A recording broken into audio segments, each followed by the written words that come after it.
Self-publishing is changing. No more gatekeepers. No more barriers. No one standing between you and your readers. Do you want to make a living from your writing? Join indie bestseller Mark Dawson and James Blatch as they shine a light on the secrets of self-publishing success. This is The Self-Publishing Show. There's never been a better time to be a writer. Hello and welcome to The Self-Publishing Show with me, Mark Dawson. And because I'm in a merciful mood this week, I've given James the week off. And I'll be doing a solo show today based upon some of the feedback that I had from listeners and viewers from previous solo shows when they've asked for specific kind of topics for me to cover. And the one I'm going to look at today is time management for authors, because I know that is it's difficult, especially when there's lots to do, and it seems sometimes like there's always more and more to do. And I think it is quite important to be able to look at the things that we have on our plate and try to find ways to help us to do the important things, work out which things are important, which things perhaps not quite so important, and put together a strategy to help us to tackle those things, most importantly of all, without burning out. Definitely something that is a thing in the indie space, something that I've seen happen quite a lot. A lot of the authors who started publishing when I did aren't around anymore, and I don't mean that in any kind of mortality sense, but just in the sense that they've either moved off to do other things, they found it was too much, they burned out, and I found that too myself sometimes. Occasionally, you kind of look at the list of things to do, and my list is right over there as I record this, and it is pretty daunting. There's a lot on it, and it's very easy to kind of look at something like that and just think there's no way that you're going to be able to get through it, because you know that new things will be added all the time. So there is something to be said for working out a strategy to help you deal with that kind of overwhelming sense of weight of things that need to be done. So we'll be looking at that today. I'll look at how I break my day down, and I'll tell you the kinds of things that I do, because it's not just writing for me. There's lots of other things, including this, of course, the podcast and SPF and Hello Books and Fuse and everything else that goes with that. So I'll go through those things. I'll go through what my day today has looked like, what a typical day looks like, and some of the strategies that I've developed to help me to keep on top of a fairly full inbox most of the time. But before I jump into that, a couple of bits of news just worth skimming over quickly. And actually also, before I get into that, I should say, if there's anything that you would like me to talk about in these solo shows, then please do drop us a line at mark@selfpublishingformula.com. You can also leave a comment if you're watching this on YouTube, or you can drop a comment in the Facebook group as well, SPF Community, and I'll probably get it at some point, and then I can add it to the list of things that I might want to cover in the future. But yes, as I said, some news first of all. So we are back now from Vegas, as we said, I think in the last podcast on Friday. Had a really fantastic time. I kind of combined that with a trip to Cleveland and then to New York. Saw some publishing friends in New York. Flew back from New York. I suppose I might just add in there that I was in the lounge in New York at JFK, and I'm 99.99% sure that Peter Dinklage walked past Tyrion from Game of Thrones. But as we kind of get nearer to Christmas, of course, he's very well known for playing a very funny role in, for me, the best Christmas film, Elf. And I texted my kids whilst I was sitting in the lounge having dinner as Peter walked past, and they were asking me to take a photograph, and I said I couldn't do that, and then my daughter said I should go up and call him an elf. And of course, if you've seen that scene, then you'll know what happens when he's being called an elf one too many times. So I decided not to do that, and got on my plane and flew home. But a bit of a diversion there, but it was quite funny. So yes, got home, then have been kind of nose to the grindstone over the course of the last week. It has been busy. There's lots and lots of things, and that of course is what I'm going to be talking about in this episode. Give you a bit of an idea of what a day looks like. But yes, 20 Books is no more. So Craig Martell who has skillfully captained the conference for the last 5, 6, 7 years. I'm not entirely sure how many he's done now. He has stepped down and handed over to Joe Solari, who's a friend of ours. We know Joe quite well. And he has rebranded it as Author Nation. We mentioned this last time, and I think it's a pretty good name. And I know that if tickets aren't available already, they will be soon. And pretty sure that we'll be going. We love the conference. It's a big conference with lots and lots of authors there. Lots of industry folk as well, so it's really good for kind of just catching up with everyone and seeing what's going on with them and their companies. So I think it's a pretty solid bet that at least I'll be there next year, but probably James and me and young Tom as well will go along and enjoy time in glorious Las Vegas.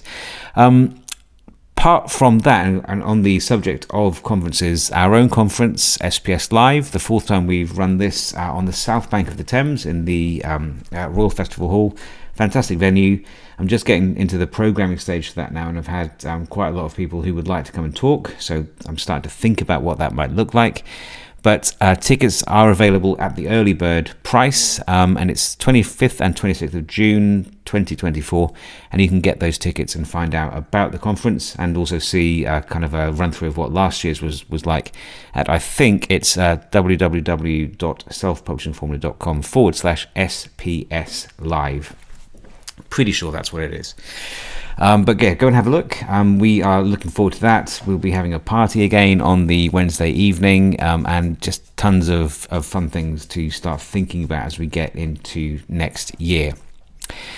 And then just finally, on AI, again, we know this is a divisive topic, and I had some polite emails, but kind of dissenting voices coming through after we mentioned it last week. ChatGPT, ignoring the fact that the company seems to be tearing itself to bits at the moment as I record this, they've added some really cool new features over the course of the last couple of weeks, kind of specific GPTs that are aimed at doing certain things, and some of them are a little bit kind of esoteric, so you can ask it to there's one that's programmed to think about recipes and cooking and stuff, so you can give it a list of the favorite things that you like to eat and perhaps the things that are in your fridge, and it will put a weekly dinner plan together for you with recipes if you want. So that's quite fun. But the one that immediately caught my eye, and I saw it yesterday and I've been buzzing ever since really, is a model that's based on helping you understand and do statistical analysis. And one of the things I've been looking for ages and ages and ages is a really solid read-through calculation. So by read-through, if you've taken any of our courses, you'll know how important this is. If you buy book one in a series, what is the actual value of that sale? If you've got a 10-book series, it probably isn't the royalty that you got for the first book, and unless of course unless the book is so bad that no one's going to read book 2 or book 3. Assuming that the books are good, then the most likely book that the reader of book 1 will buy next is going to be book 2. So we need to work out a model that enables us to work out what the value of that first sale is, because if it's not $2.99, if it's $10.99, that makes a fundamental difference to the amount we can spend when we're advertising in order to get someone to buy that first book. So I'll probably do something on this separately, because it's a big topic and it's super important. But I spent a bit of time with the model yesterday, just kind of explaining what I wanted, giving it the sales numbers on the Milton series, and asking it to calculate, and also giving it the royalties that I received for each book, and then asking it to calculate the read-through value, the percentage of people who go from book 1 all the way to the end, 21, 22 books now, and what those readers are worth to me. And if I just kind of, it's going to open up that chat now on the screen to my left, and very interestingly, it told me that, and this is kind of what I expected, across the 20 books that I gave it, so there's actually about 22 in the series now, but across the 20 books, starting with people who buy the cleaner, 9.8% of people who start with book 1 go on to read all 20 books.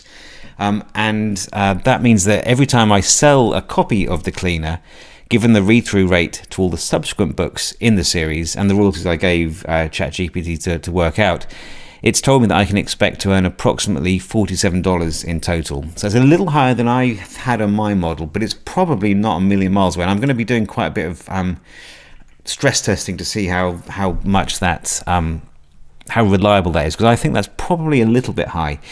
But in most of my ad models, when I'm working out on the kind of the daily spreadsheet, what I'm spending, what I'm making, I also project what I think I might make when read-through is taken into account, usually calculating it on either 3 books additionally, 5 books additionally, or 7 books. So I don't even go all the way to the end of the series.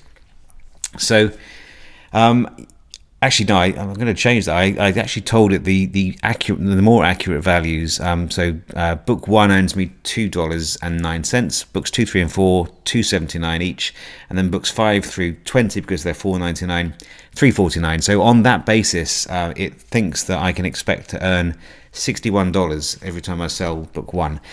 So yes, I think that is on the high side. But even if it is a quarter of that, or even if it is, let's say, a third of that, that's a really significant amount, and it does mean that I can spend much more on buying that first book, selling that first book, than might otherwise have thought to have been the case.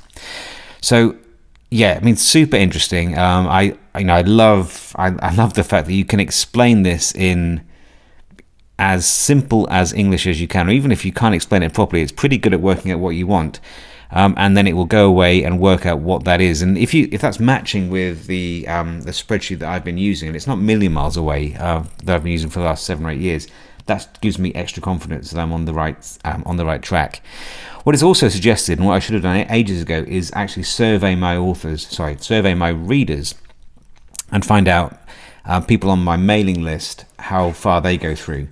So I'll do that as well, with the caveat that if they're on my mailing list, there's probably some bias there that they're more likely to be fans who would go on to read more than just people who read the first one but never signed up.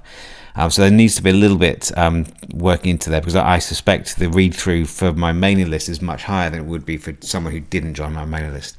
But again, it's another data point, and I can feed it into ChatGPT, and it will work out for me what it thinks is a reasonable amount.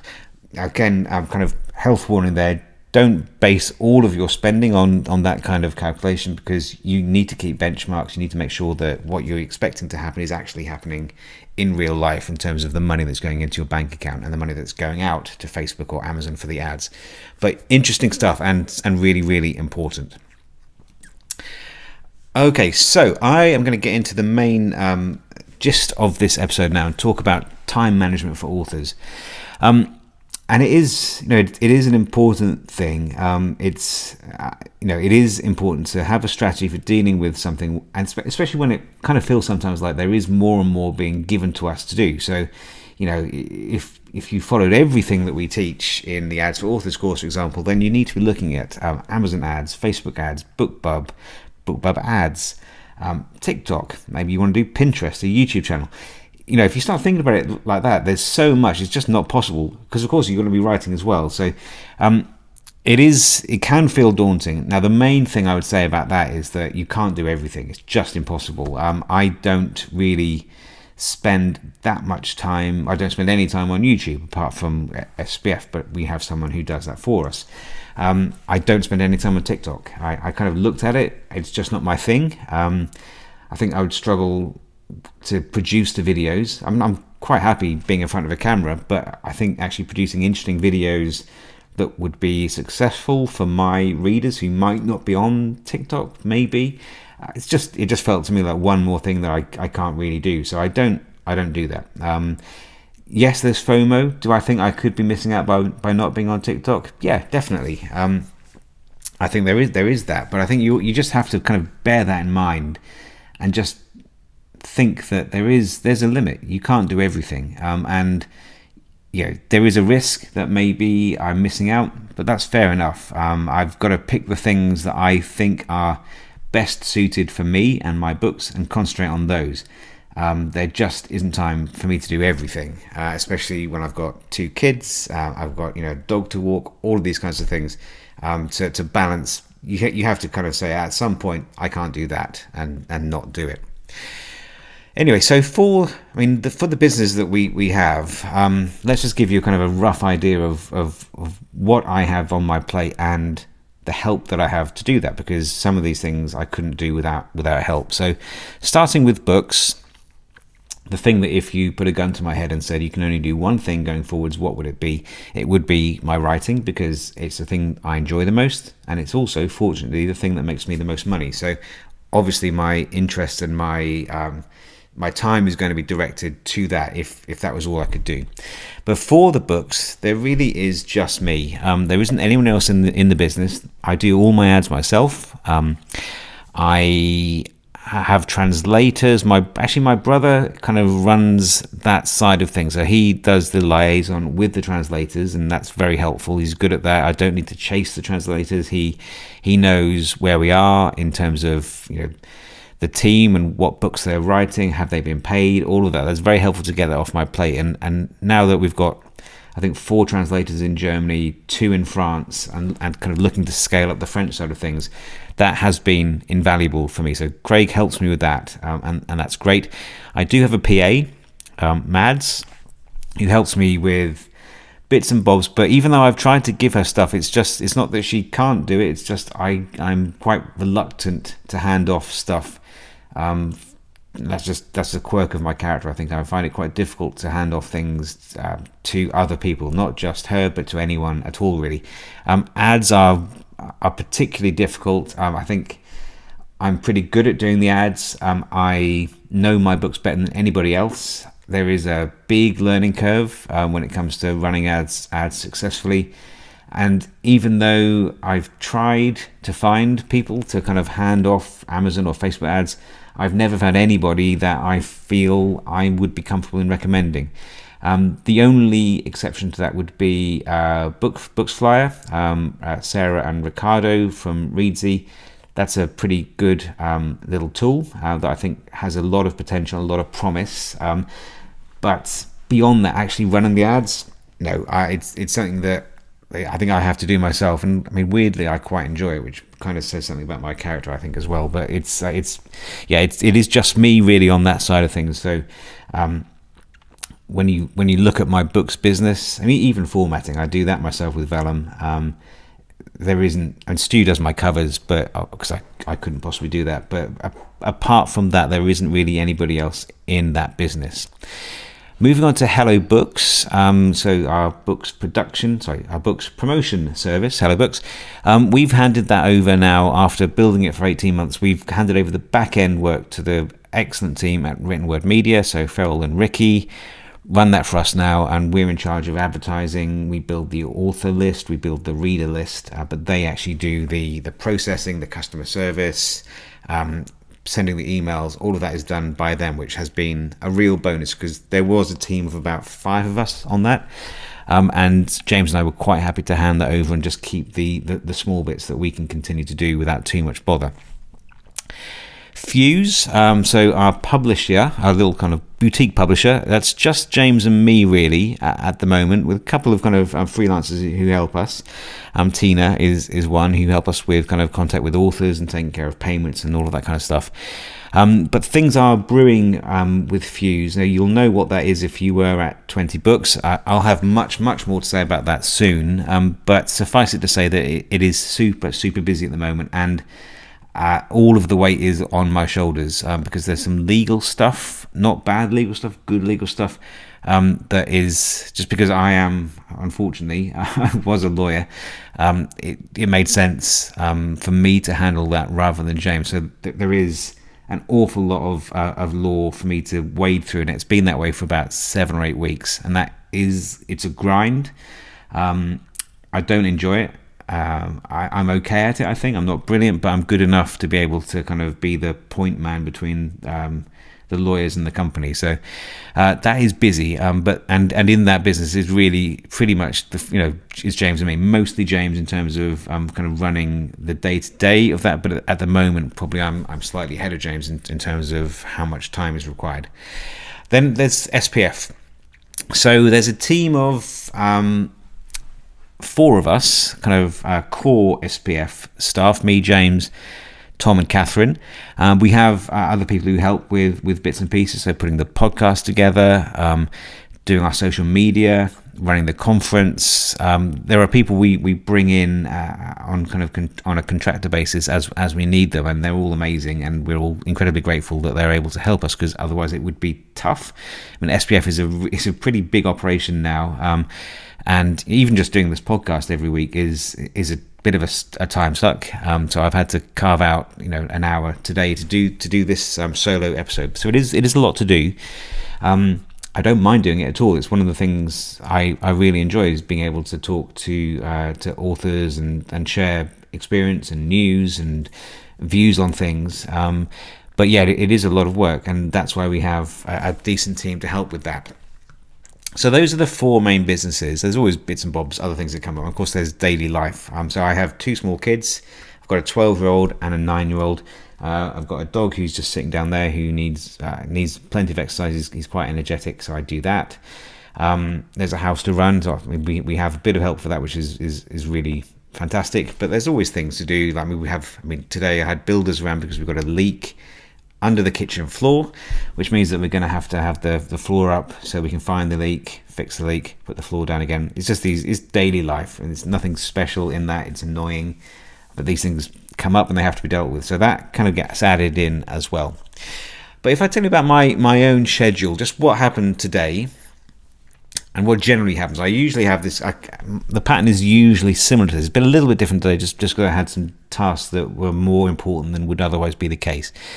But I usually get up about 6:15 usually, and the first hour and a half is kind of getting the house awake and on its feet and started. So kind of getting the kids their breakfast, making coffee for me and Lucy, and then making sure the kids get to school. So I usually take the kids to school. It's a quick drive to the schools are near each other, so I drop the kids off. I drive back. I get home usually about 8:30, and then I'll walk Scout for usually an hour. I think today was about 75 minutes. I'll usually do 4 or 5 kilometers with him, which is good for me in terms of kind of mental health. It's good for me in terms of kind of setting out the day and the week, and also for getting ideas for writing. It's one of the best, walking has been for ages one of the best methods I've found to think about plot, think about titles, how to get Milton or Atticus or Beatrix or Isabella from point A to point B in a way that's interesting for readers. All of that kind of stuff. I usually solve most of my problems when I'm out walking. Sometimes I listen to music, sometimes I listen to podcasts, other times like today I don't listen to anything at all, just enjoy being out and about in nature and just letting kind of thoughts percolate so I can get to my desk knowing what the plan looks like for the rest of the day. And I usually get to my desk probably about 9:30. And what I normally do, I'll tell you what I normally do and then tell you what I did today. I mean, normally I will write in the morning. So I usually aim to do 2,000 words a day in terms of that's what I would like my output to be. I can normally hit that. Sometimes if I'm in the kind of the at the start of a book, or just in the start of the process of writing the book, I can perhaps get 3,000, 3,500 words. My best ever day, and I don't really know how I manage this because I've never got close again. I did 12,500 words one day, which is crazy now looking back on it. But and I know there's no sense in me chasing that. It was just one of those weird conjunctions of excitement about the book I was writing and just being completely in the flow. Normally, say 2,500 would be a day I'd be happy with. And I can usually do that by around about lunchtime. So I'll usually have lunch maybe 12 or 12:30, and I'll probably I won't work over lunch. I'll take half an hour, maybe eat with Lucy, or I'll watch some YouTube videos, or I might, if the NFL is on, I might watch a game from the previous evening or some of a game. Just do something completely different, just to reset the clock so that I can get back to my desk in the afternoon and attack the rest of the stuff that needs to be done. So into the afternoon, that is my kind of switch point. So I go from being Mark the writer in the morning to being Mark the business owner, marketer, advertiser, run the business. I do the kind of the business tasks in the afternoon. And usually I might, it could be emails, for example, or, anything at all, but isn't involving new words. And I'll probably do that until late afternoon. I might do a little bit more writing if I have time. I will then usually, for every day, I'll get some exercise in. So I've got 2 Peloton machines in the gym beneath where I'm recording this, and I'll probably do between half an hour and an hour of cardio. And again, that's been quite important for just giving me some mental time away from work. It's quite meditative. You kind of get into the flow of it. You maybe I might watch a bit of TV whilst I'm doing it. I might listen to music, and just kind of get my head down and get my pulse up for maybe as I say half an hour, 45 minutes. And I think that has been something that I found really valuable. I've been doing that now for a good year, and every day I'll try and do at least half an hour of exercise, and that has been important. I'll usually finish at around between 6:15 and 6:30, and that will almost always be it. I don't work in the evenings, and I don't work seriously in the weekend. I might come and do kind of ad checks for an hour and a half, maybe Saturday or a Sunday. It's a good, you need to be able to keep on top of that, and I find that's a good time to do it rather than doing it every day, which is what I used to do. Maybe once a week or twice a week is enough now, just to make sure that everything is behaving as I want it to. So today, though, it didn't quite look like that, because I needed to prioritize some things that I had to do today that were more important than the writing. So I had a legal email to deal with on Fuse, which required me to attack that when I had a lot of energy, kind of fresh thinking. So I did that first of all, responded to that email, read some 50 or 60 page documents that were very boring but important, sent that to the lawyer, and I've got another call with her in about 45 minutes as I record this to talk about that. I needed to do this podcast, so I waited until the afternoon to record this, but it had to be done today, so I needed to get that on the list. I had a lot of emails to respond to. I got reader emails over the weekend after I sent an email to my list on Saturday, so I probably had 20 or 30 emails just to respond to. And again, I can't write reams in response, but I'd still like to at least reply and acknowledge the fact that someone had taken the time to write to me, which I think is easy to miss that, but it's really important. And I think it's one of those things that's quite difficult to quantify. But if a reader wrote to me, let's think of it as the other way around. If I wrote to Bret Easton Ellis when I was I'm still a big fan of Bret Easton Ellis, but if I'd written to him when I was a 21-year-old at college and he'd written back, I'm pretty sure I would have told all of my friends that had happened and how amazing it was. And I think I probably would have sold a couple of books to those friends who might not otherwise have thought about buying one of his books. And I'm sure that happens just generally with being grateful and polite when dealing with readers. I think that goes an awfully long way, and I still think it's worthwhile. It doesn't scale. I can't hand that off. It would feel wrong to me if I gave that to Mads to respond, because they didn't write to her, they wrote to me. And I think it would be wrong if she responded or she tried to be me when she was responding. That would feel terribly dishonest. So I can't do that. I have to do that myself. So need to get that off my desk. I don't like my inbox to be full. Ideally, the utopian vision, which I occasionally hit, is inbox zero. Doesn't happen as much as I'd like, but if I can do that, then I usually take a screenshot and post it because it's cool. So I had to do that. I was so enthused by what I said about ChatGPT and read through that I wanted to do a survey for my readers, which I spent maybe half an hour on SurveyMonkey just putting that survey together. After that, I have got to writing, and I did a little bit of writing at the weekend, which is a bit weird. So I've kind of done, at least I've added to my manuscript today 2,800 words. Probably wrote 600 or 700 today, 1,800 or so over the weekend, and added that to the Scrivener file this morning. And looking at that makes me feel good as I hit 71,000 words of the new Milton book, which, I'm anxious to get it finished, but I'm kind of savvy enough now to know that it's done when it's done. There's no deadline. I I'd love to get out before Christmas. I won't, and that's fine. The book's ready when it's ready. So I'll get back to that after I've spoken to the lawyer at 4:00. Anyway, so that's there's the ads that I kind of need to check the ads, but I did that on Saturday. It can probably wait. If I'm being honest with myself, I don't think anything is going to be lost if I don't do that until next Saturday. But I'll probably have a look at that Wednesday or Thursday just to see that things are where they are. So that's kind of what the day looks like generally. In the evening, I cook. Again, that's another. I find that relaxing. I'll put some music on. I'll cook. I will eat with Lucy. We'll watch a bit of shit TV. Put the kids to bed. Maybe watch a bit more shit TV, and then I'm usually in bed for 10:30. Lights out at 11:30. So I probably get about 6.5 hours sleep a night, which is kind of probably not quite enough, but it feels like it's enough for me. And that's what it looks like. Usually, generally speaking, creative work in the morning, kind of non-creative business work in the afternoon, with a pivot lunchtime. Sometimes exercise is the pivot, but that's when I kind of change modes from being creator to business owner. But anyway, so let's just think of some general tips in terms of strategizing and how we can help to balance all of this. I think it is important that we prioritize.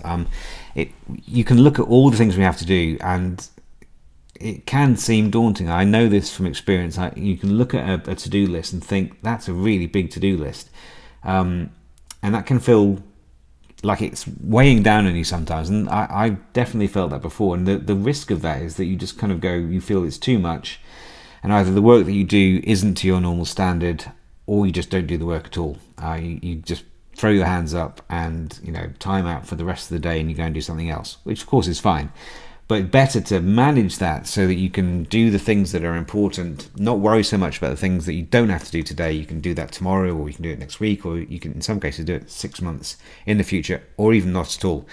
So think about what are the things that are high impact for us as writers. Well, the most important thing is writing. So my advice to myself is always to at least get some words in, and if I've done that, if I've hit, say I do 1,000 words, I'm probably going to feel okay about that. If I've done 2,000 words and hit my target, I'm definitely going to be okay.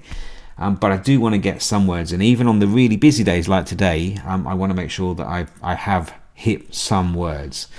So that will be quite high on my list of priorities. I will probably, most days, that will be the first thing that I do. Open Scrivener, write some words. And then think about the tasks that you don't need to do yourself, that they're important but you can hand off. So you could look at outsourcing things like formatting if you want to. There are ways that you can do that. But again, it's a fairly formatting is a fairly infrequent and yet important task, and I have a lot of time for doing that myself. So I don't hand that off. I will use Vellum to do that. Other tools are available, some excellent tools now that weren't available 10 years ago when I had to send my file to Australia, actually, to a guy in Australia who did my formatting for me, which was great because I didn't have to do it. But then if I wanted to amend it, it was difficult and took time. Something like Vellum makes it really, really simple. So just think about what are the important things. If you're spending a lot of money on ads, and money is something that you need to be concerned and cautious about, then that might well be quite high up your list. Monitoring ads to make sure that Facebook doesn't run away with your budget. Or that your Amazon CPC is within bounds that you think are acceptable, that might well be very, very important, in which case you need to make sure that that's something that has your attention. But look at your list and maybe grade them from 1 to 5. 5 being this is important for my career as a writer, to 1 this is a shiny bell or whistle, perhaps not as important as other things, and it can be put off. So that's number 1. Number 2, I would say, actually number 1, a good thing to avoid, just go back to that before I get to number 2, is avoid time sucks. And the internet and social media is definitely a big one. So I am guilty of this. I've still not really figured this out. If I'm writing and I research something, so at the moment I'm looking to my right here, and the book open is talking about Milton. He travelled to open square brackets. So it's a place in Ukraine, and I can't remember what it was, and I've left it there to kind of research it.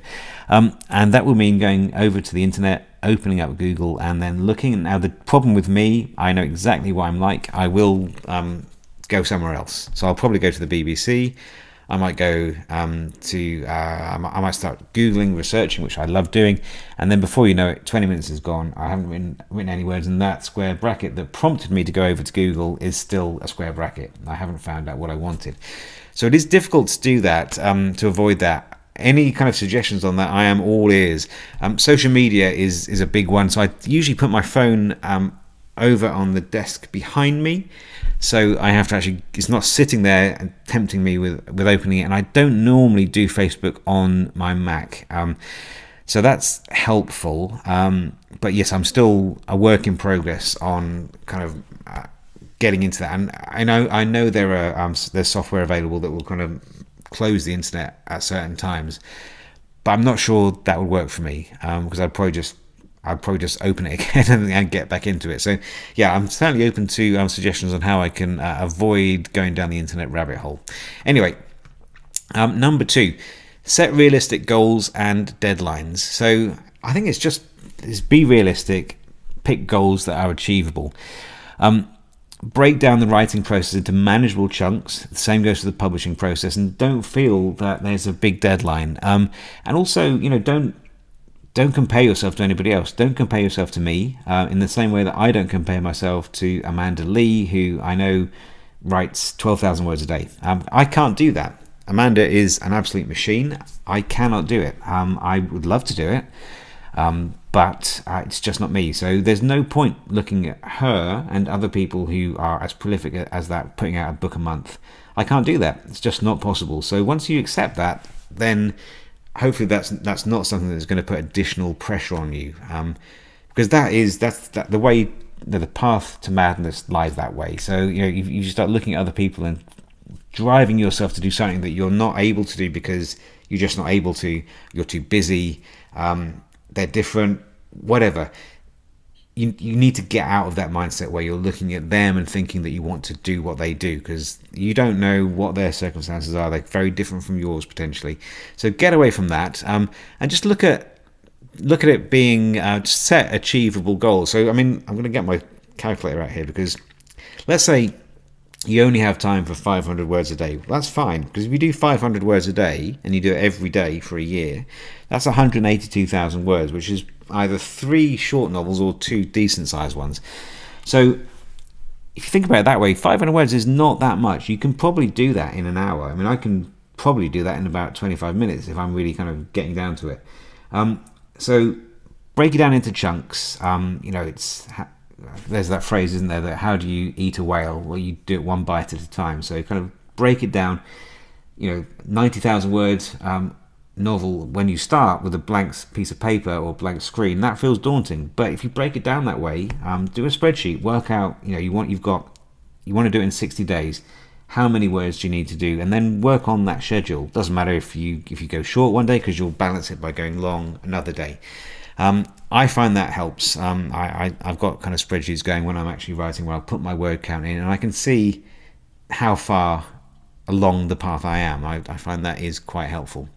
And when it comes to writing, if you're full-time in a job at the moment, and I was at the BBFC for ages when I started writing, find somewhere in that day where you can write. So for me, it was commuting. The time on the train was absolutely invaluable. And in 2014, as I was starting to really get into things, and they started to work for me, I wrote 4 books on the train, I think, that year. You can find the time. There is that. I know it's not always possible. I'm just speaking generally, but I think usually you can find 5 minutes a day, and that's fine, or 10 minutes a day, or half an hour a day. Whatever you can find, you can squeeze out. That is going to be enough. And then you're flexible. You increase it if you have more time. Maybe you have to decrease for a bit because you're too busy.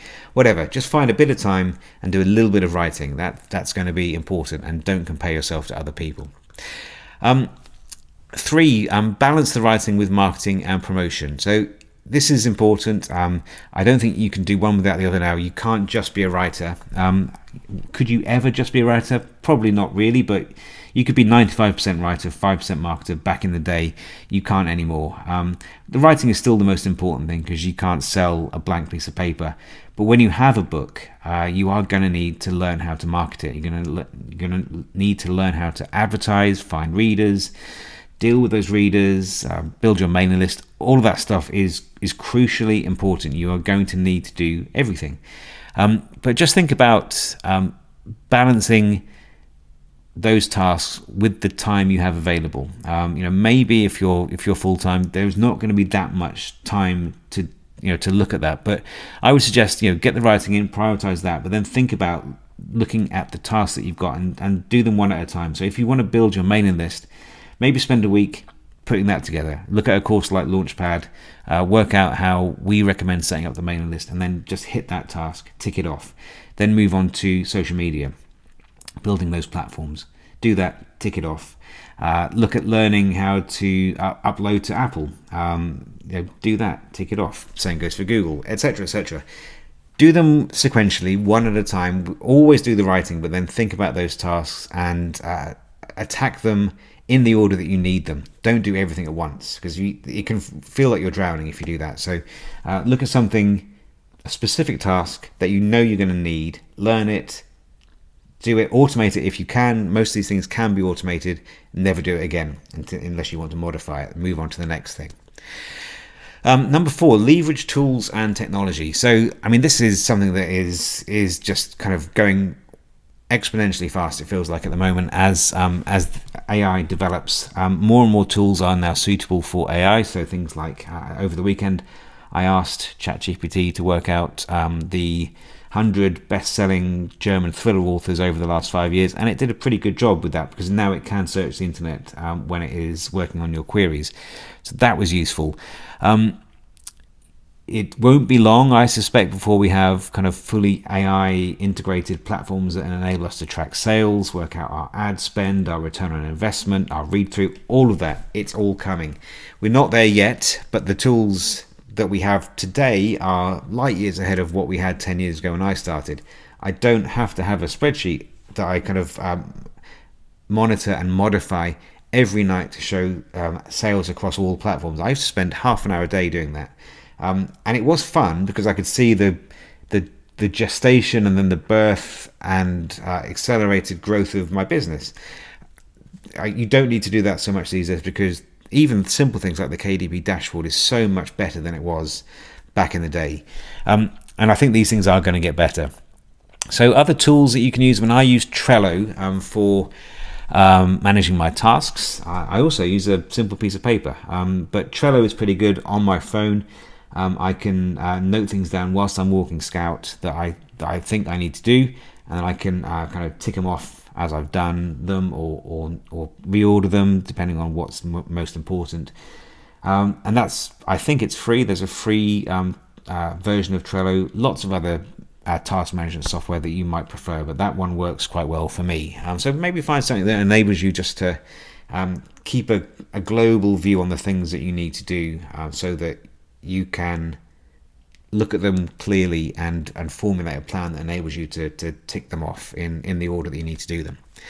And then just finally, managing burnout and maintaining creativity. Burnout is a thing. There's no question about that. And there have been times over the last couple of months where I have felt probably more so than I've ever felt. This year has been hard for lots of different reasons. There's been quite a lot of stuff that I would rather not have had to have done, but because of my background and history, it made more sense for me to do them than James, for example.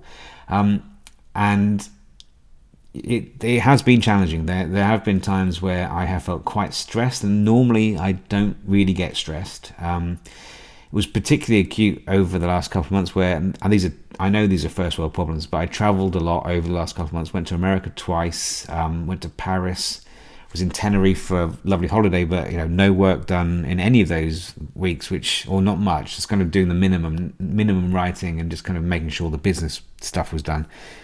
with a lot of kind of additional things, legal stuff that I had to wrap my head around. And there's a reason I'm not a lawyer anymore. It's not just because I'm not a very good lawyer. It's because I also didn't really enjoy it, and having to do that again was not something I really signed. Well, I did sign up for it, but it's not something I would have chosen to have done.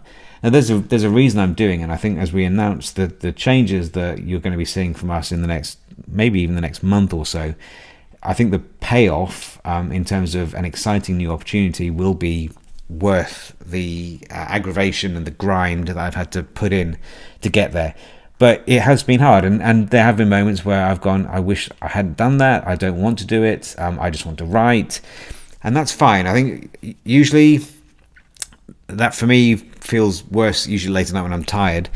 A good night's sleep, a bit of exercise, I usually address those things the next day with fresh eyes, and they don't seem quite as bad as they did, or as weighty or momentous as they did the night before. But it is a thing. I do get that, and I know writers looking to hit a aggressive release strategy. That is stressful. There's no way around it. It is a very stressful thing to feel that you have to keep up with someone who's writing a book every month, right? As I said, I can't do that. There's no point in me beating myself up about that, because even if I had nothing else, I don't think I have the temperament to write the amount of words every day without the joy being sucked out of writing. Which, if that happens, what's the point? I might as well go back to work for somebody else and not have to think about this anymore.